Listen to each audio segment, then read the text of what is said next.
Can you learn to be a better singer or speaker in less than 1 minute?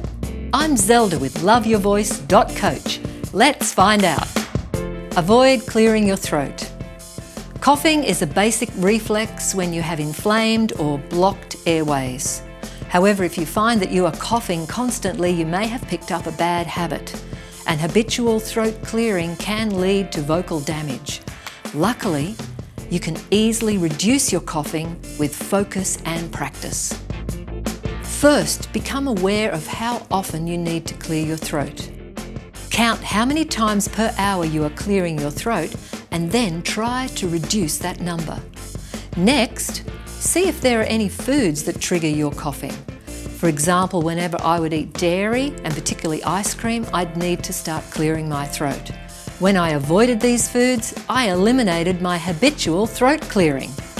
Identify the foods that affect you this way and avoid them before and during your performances. Was this helpful? For more great resources, visit me at loveyourvoice.coach and let's connect.